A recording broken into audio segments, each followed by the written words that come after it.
Hai guys, sekarang kita akan menyaksikan bersama diskusi kelompok mahasiswa Fakultas Hukum Unsur Manado dengan mata kuliah Hukum Acara Peradilan Tata Usaha Negara. Dengan materi-materi akan diskusikan oleh teman-teman mahasiswa yang akan kita saksikan bersama. Perkenalkan, nama saya Niwayan Sri Devianti dengan NIM 220711010321. Kenalkan, nama saya Norita Abdul Manjaol dengan NIM 220711010323. Perkenalkan, nama saya Obed Nabi Tubulu, NIM 2207110324. Perkenalkan, nama saya Audrey Hesed Barau dengan NIM 220711010326. Perkenalkan, nama saya Ophelia Winjulika Paulus dengan NIM 220711010323. Perkenalkan, nama saya Patricia Raung dengan NIM 220711010329.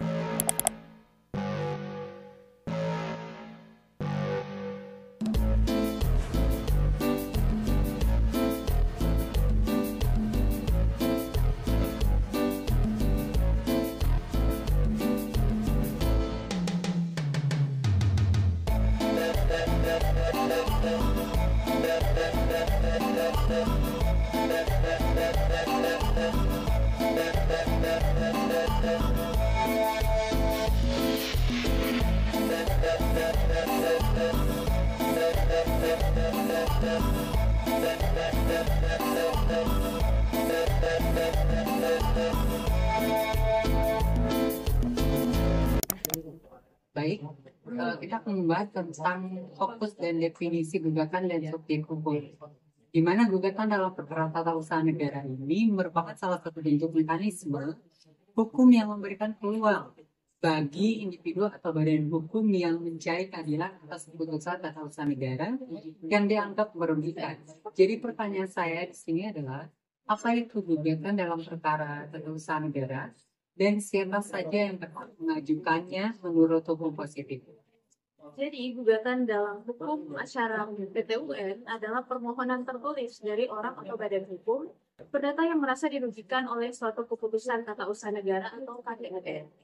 Gugatan ini ditunjukkan ke pengadilan agar KTUN tersebut dinyatakan batal atau tidak sah dengan atau tanpa disertai permintaan ganti rugi atau rehabilitasi, sebagaimana diatur dalam pasal 51 ayat 1 Undang-Undang Nomor 9 Tahun 2004. Jadi di sini saya juga ingin bertanya, apakah individu yang tidak secara langsung disebut dalam KTUN dapat mengajukan gugatan?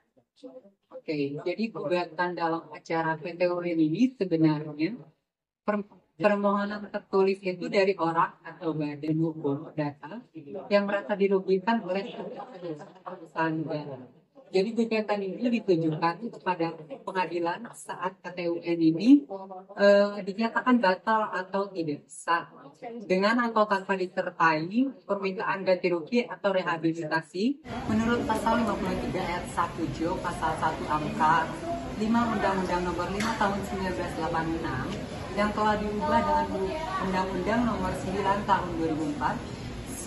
Seorang itu dapat mengajukan gugatan jika ia adalah orang atau badan hukum perdata dan merasa kepentingannya itu dirugikan langsung oleh dikeluarkannya suatu keputusan tata usaha negara, dan merasa kepentingannya itu jika individu tidak secara langsung disebut dalam keputusan tata usaha negara, maka ia harus membuktikan bahwa dampak dari KTUN itu menyentuh hukumnya secara nyata atau khusus.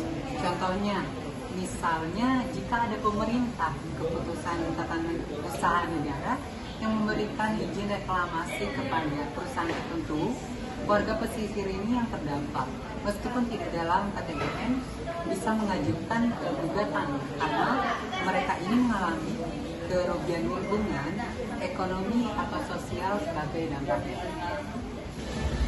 Baik, pada saat ini akan membahas fokus pada fungsi dan tujuan jawaban tergugat. Pertanyaannya, apa yang dimaksud dengan jawaban tergugat dalam konteks PT-UN dan mengapa penting untuk disampaikan secara lengkap? Jadi, jawaban tergugat adalah tanggapan resmi dari tergugat terhadap dalil-dalil penggugat dalam surat gugatan. ini penting untuk membantah atau menyanggah dalil hukum dan fakta yang digunakan oleh penggugat. Tanpa jawaban yang lengkap, tergugat bisa dianggap tidak membantah dalil penggugat dan itu merugikan secara hukum. Lalu, apa saja elemen-elemen dalam struktur surat jawaban tergugat di PT UN? Baik, jawabannya, struktur umum surat jawaban tergugat meliputi identitas para pihak, eksepsi atau bantahan formil atau gugatan, jawaban pokok perkara atau membantah atau mengakui dalil, rekonvensi atau jika tergugat balik menggugat. Kesimpulannya, struktur ini wajib agar jawaban tergugat sah dan lengkap secara hukum acara. Baik, saya akan bertanya, apa itu posita atau fundamentum petendi dalam gugatan dan apa saja unsur yang harus dipenuhi agar gugatan dianggap lengkap?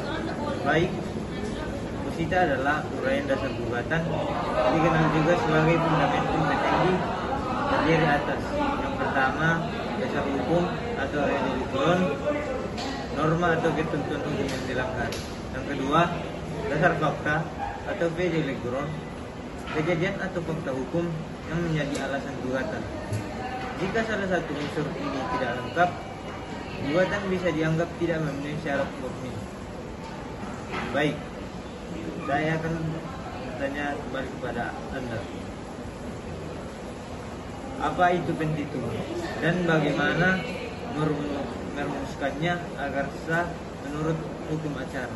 Baik, petitum adalah bagian daripada gugatan yang berisi mengenai permohonan atau permintaan yang secara spesifik yang diajukan oleh penuntut atau pemohon yang diajukan kepada hakim atau pengadilan. Nah, cara merumuskan petitum itu ada 4 cara, yaitu 1, jelas dan rinci, misalnya menyatakan batalnya putusan tata usaha nomor sekian-sekian. 2, dapat disertai dengan tuntutan subsidiar, misalnya ganti rugi eksekusi putusan. Yang ketiga, permintaan tidak kabur agar tidak menimbulkan multitafsir. Yang keempat, tanpa petitum yang jelas, maka gugatan tidak dapat diterima.